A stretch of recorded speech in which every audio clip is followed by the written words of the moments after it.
Bonjour à toutes et à tous, bienvenue sur Medi 1 TV pour votre dossier. Hier et aujourd'hui se tenait à Rabat un séminaire international sur le suivi du plan d'action de Rabat relatif à l'interdiction de tout appel à la haine. Organisé par le ministère d'État chargé des droits de l'homme et le Haut Commissariat des Nations Unies aux droits de l'homme, ce séminaire intervient en célébration du 5e anniversaire de ce plan d'action de Rabat. Et pour nous en parler, nous recevons aujourd'hui Monsieur Ahmed Chakib. Vous êtes le chef de la division de la promotion des droits de l'homme au ministère d'État chargé des droits de l'homme. Merci beaucoup d'être avec nous. Merci Hanan, et c'est tout un plaisir pour moi de venir vous voir et parler aux téléspectateurs sur cet événement. Marhaba. Alors juste ce séminaire international, est-ce qu'on peut juste rappeler dans quel cadre ou dans quel processus il vient s'inscrire, puisque je crois que depuis 2011 il y a eu des consultations sur ces sujets. Est-ce qu'on peut juste un peu revenir en arrière pour comprendre ce process? Bien sûr, donc ce séminaire s'inscrit dans une dynamique qui a été lancée par le Haut Commissariat aux droits de l'homme depuis 2011, comme vous avez dit. Cette année-là, il y avait plusieurs consultations continentales sur tous les 4 continents. Et la dernière consultation a eu lieu à Rabat, qui englobait en quelque sorte la zone MENA, pays arabes et Afrique du Nord. Donc, à l'issue de ce séminaire d'experts, c'était un séminaire d'experts du HCDH, bien sûr, est sorti ce plan d'action de Rabat en 2012, donc, qui est une feuille de route pour, disons, s'attaquer à un problème épineux et qui reflète tout à fait l'intitulé du plan d'action de Rabat, donc qui s'inscrit dans le cadre de l'interdiction de tout appel à la haine nationale, raciale ou religieuse qui constitue une incitation à la discrimination, à l'hostilité et à la violence. Alors avant d'en venir au contenu de ce plan d'action de Rabat, comme vous l'avez dit, dont on fête le 5e anniversaire, est-ce qu'on peut juste revenir sur ces experts qui ont participé à ces consultations? Est-ce qu'il s'agit des institutions publiques étatiques? Est-ce que ce sont aussi la société civile, des éléments de la société civile qui sont associés à la réflexion? Qui sont les acteurs engagés? Les acteurs, je crois qu'il y a une manière de faire du HCDH, c'est d'intégrer chaque fois toutes les parties prenantes.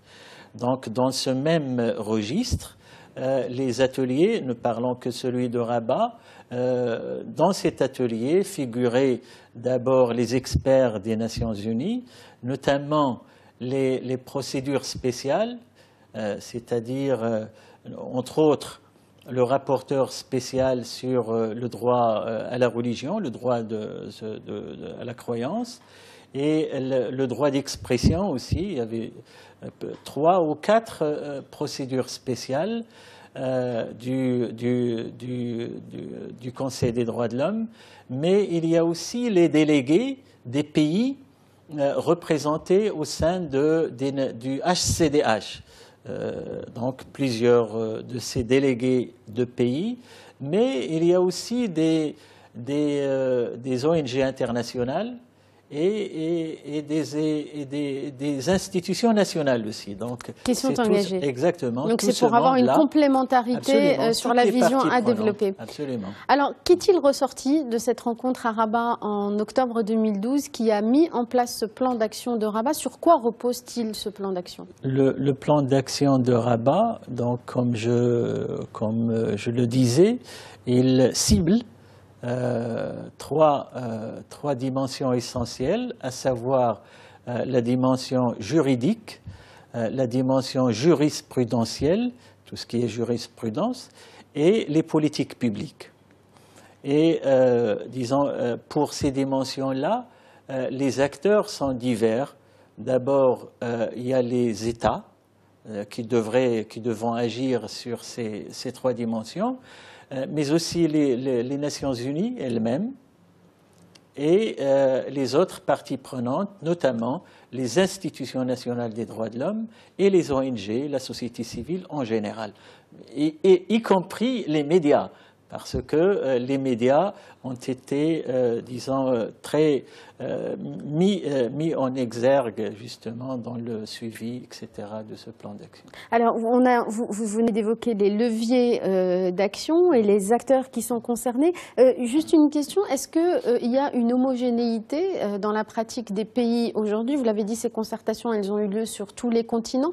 Donc, est-ce qu'il y a une homogénéité aujourd'hui des juridictions et des politiques publiques sur ce sujet? Et est-ce qu'il y a une façon, sinon, de les harmoniser? Je crois que, pour répondre à votre question, ce type de symposium, comme celui-là qui a eu lieu à Rabat hier et aujourd'hui, s'inscrit dans cette perspective-là. C'est-à-dire que le HCDH devrait, en quelque sorte, accompagner et faire le suivi justement de ces orientations lancées notamment par le plan d'action de Rabat. Il y a énormément d'initiatives qui ont été prises de part et d'autre, mais je crois que pour les intégrer, on a besoin de ce type de symposium justement qui les rassemble, qui les met sous le soleil et qui permet de les partager. Et quand de faire un partage d'expérience sur ce qui a été fait depuis 5 ans. Et de la part de toutes les parties prenantes que je disais tout à l'heure. Alors, ce plan d'action de Rabat, il date d'il y a 5 ans. Il a posé un cadre général avec les orientations que vous venez de définir pour nous. Entre-temps, il y a eu aussi d'autres déclarations qui ont été faites, notamment la déclaration de Beyrouth. Est-ce que vous pouvez nous en dire un mot? Disons, depuis l'avènement de ce plan d'action, qui a été validé en 2013, il faut le dire, par le Conseil des droits de l'homme, plusieurs actions ont été menées. Je dirais tout simplement pour le Maroc qu'il y a quand même un acquis important à mettre en valeur, c'est celui qui a été opéré par la ACA, à savoir la mise en place d'un baromètre au niveau des médias qui permet d'intercepter tous les messages incitatifs et qui rentrent dans le cadre justement de la mise en œuvre de cette action. Ce plan. Absolument. Et la déclaration de Beyrouth? La déclaration de Beyrouth, elle est toute dernière parce qu'elle date tout simplement de mars 2017. Et la déclaration de Beyrouth focalise sur une seule dimension du plan d'action de Rabat, à savoir, disons, le lien très étroit qui existe entre la liberté d'expression et la liberté de croyance, et par conséquent du rôle que jouent les leaders religieux et le discours religieux dans la thématique. Une thématique importante dans la région. Absolument. Et actuelle. Donc la déclaration de Beyrouth était dédiée à une partie bien spécifique de la mise en œuvre du programme. Je peux même vous y aller directement, à savoir que c'est dit dans cette déclaration, je cherche mes mots. Alors, en attendant que vous la trouviez, parce qu'il nous reste peu de temps, une dernière question sur ces étapes d'évaluation du plan d'action. Il y a eu ce symposium de Rabat. Quelles sont les prochaines échéances pour continuer à veiller justement sur la mise en œuvre de ce plan?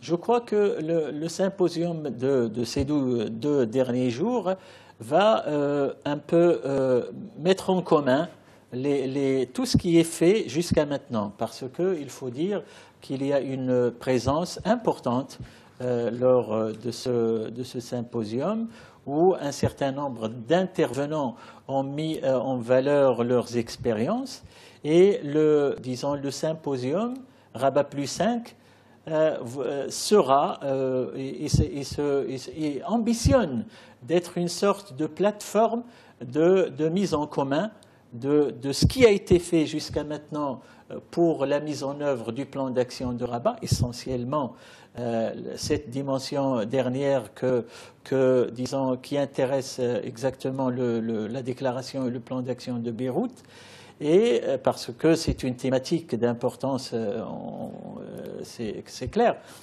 Et bien sûr, il faudrait qu'il y ait un suivi de toutes ces actions-là dans les prochains temps. Pour la mise en œuvre du plan d'action. Merci infiniment, Monsieur Ahmed Chakib, d'avoir été avec nous. Je rappelle que vous êtes le chef de la division de la promotion des droits de l'homme au ministère d'État chargé des droits de l'homme. Merci encore. Merci beaucoup. Merci à vous tous et à vous toutes d'avoir suivi cet entretien. Restez sur Médien TV, l'information continue dans un instant.